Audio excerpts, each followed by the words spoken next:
राधे राधे भक्तों, श्यामा श्याम कुंज बिहारी श्री हरिदास आप सभी का प्राइम सत्संग चैनल पर मैं नीतू शर्मा बहुत बहुत स्वागत करती हूँ और साथ ही आपको ढेर सारी शुभकामनाएं देती हूँ मकर संक्रांति के पर्व की। जी हाँ, मकर संक्रांति का पर्व एक ऐसा पर्व है जो कि पूरे देश में धूमधाम से मनाया जाता है, जिसे असम में बिहू के नाम से, दक्षिण भारत में पोंगल के नाम से, गुजरात और महाराष्ट्र में उत्तरायणी के नाम से और पंजाब में एक दिन पहले लोहड़ी के नाम से और उत्तर भारत में मकर संक्रांति के नाम से धूमधाम से मनाया जाता है।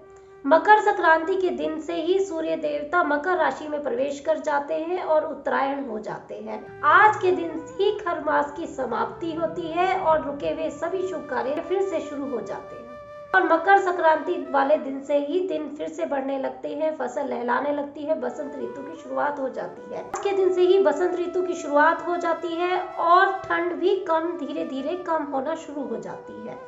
और मकर संक्रांति से जुड़ी ढेर सारी ऐसी पौराणिक कथाएं भी है कि मकर संक्रांति वाले दिन ही भगवान आशुतोष ने श्री हरि को आत्मज्ञान दिया था। अगर महाभारत की माने तो भीष्म पितामह जो कि अपनी मृत्यु का इंतजार कर रहे थे, शरशैया पर लेटे हुए थे, वो इंतजार कर रहे थे कि सूर्य कब उत्तरायण होगा और वो प्राणों को त्यागें, क्योंकि जब सूर्य उत्तरायण होता है तब प्राणों को त्यागना यानी कि इंसान सीधा स्वर्ग में पहुंचता है और जन्म मरण के झंझट से ही छूट जाता है। अगर सूर्य दक्षिणायण रहता है, अगर उसमें कोई प्राण छोड़ता है तो उसे मृत्यु लोक में फिर से आना पड़ता है। तो इसी वजह से ही भीष्म पितामह ने मकर संक्रांति वाले दिन ही अपने प्राण त्यागे थे। मकर संक्रांति वाले दिन ही यशोदा मैया ने भगवान श्री कृष्ण की प्राप्ति के लिए व्रत किया था, ऐसा भी माना जाता है। और साथ में ऐसा भी माना जाता है कि मकर संक्रांति वाले दिन ही गंगा मैया भागीरथ के पीछे पीछे कपिल मुनि के आश्रम से होती हुई गंगा सागर में मिल गई थी। यही कारण है कि गंगा सागर में मकर संक्रांति वाले दिन मेला लगता है।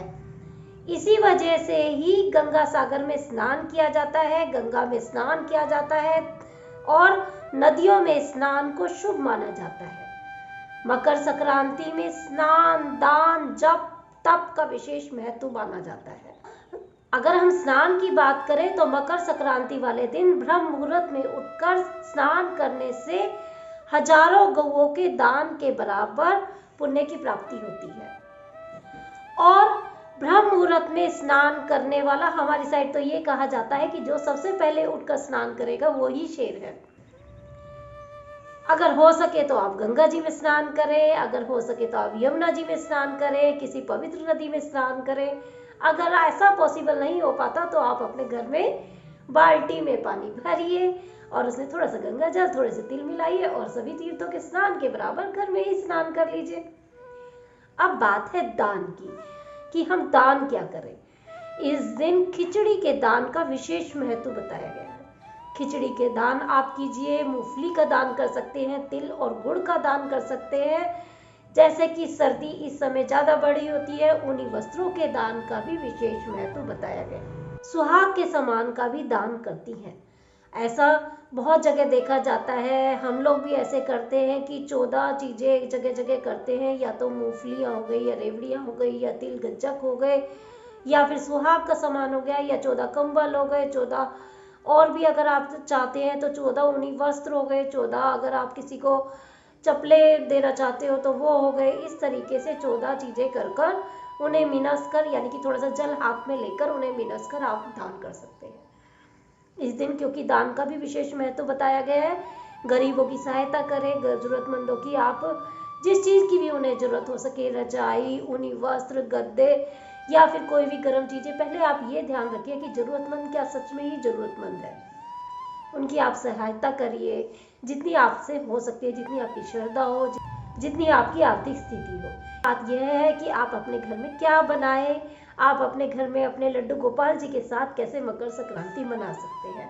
सबसे पहले अपने लड्डू गोपाल जी को आप पवित्र जल से या पंचामृत से स्नान कराइए, उन्हें अच्छे ऊनी वस्त्र, हो सके तो नए, नहीं है तो आप स्वच्छ वस्त्र उनको धारण कराएं। उसके बाद उन्हें तिलक लगाएं, पुष्प अर्पित करिए, धूप दीप नैवेद्य दिखाएं उसके बाद आप उन्हें तिल और गुड़ से बनी वस्तुओं का भोग लगाएं। और मूंगफली का आप भोग लगा सकते हो। घर में खिचड़ी बनाने का विशेष महत्व बताया गया है। आप खिचड़ी अवश्य बनाएं। हमारी तरफ तो चूरमा बनाया जाता है घी और रोटी का, कुछ जगह उसे मलीदा भी कहते हैं। गुड़ रोटी घी को मिलाकर जो बनाया जाता है, दाल और चूरमा भी बनाया जाता है। इस तरीके से उसका भी आप अपने प्रभु को, अपने लड्डू गोपाल जी को भोग लगा सकते हैं। और बहुत सी जगह तो मकर संक्रांति वाले दिन पतंगे भी उड़ाई जाती हैं। आप उस दिन पतंगे उड़ा सकते हैं अपने मंदिर में, अपने लड्डू गोपाल जी के साथ पतंगों की डेकोरेशन भी कर सकते हैं। अपने घर में जगह जगह अपने घर को तरीके से सजा भी सकते हैं। इस तरीके से मना सकते हैं आप मकर संक्रांति। तो शायद आपको मकर संक्रांति से जुड़ी कथा भी पता लग गई होगी। स्नान, दान और जप का इस दिन विशेष महत्व है। अपने प्रभु को जितना हो सके रिझाइए, क्योंकि इस दिन किया हुआ जप न जाने कितने हजार तीर्थों के बराबर होता है। हो सके तो इस दिन आप तीर्थ स्थान की भी यात्रा कर सकते हैं। इस प्रकार से आपने जाना कि मकर संक्रांति के पीछे पौराणिक क्या कथा है, किस तरीके से आप स्नान कर सकते हैं, क्या दान कर सकते हैं, अपने लड्डू गोपाल जी को कैसे रिझा सकते हैं। तो आशा करती हूँ मकर संक्रांति से जुड़ी आपको सारी जानकारी मिल गई होगी। और साथ ही आपके साथ ये भी आशा करती हूँ कि आप वीडियो को ज्यादा से ज्यादा शेयर कीजिए, ताकि मकर संक्रांति से जुड़ी हर जानकारी हर वैष्णव धर्मी के पास पहुंच पाए। वीडियो पसंद आई हो तो लाइक जरूर कीजिएगा।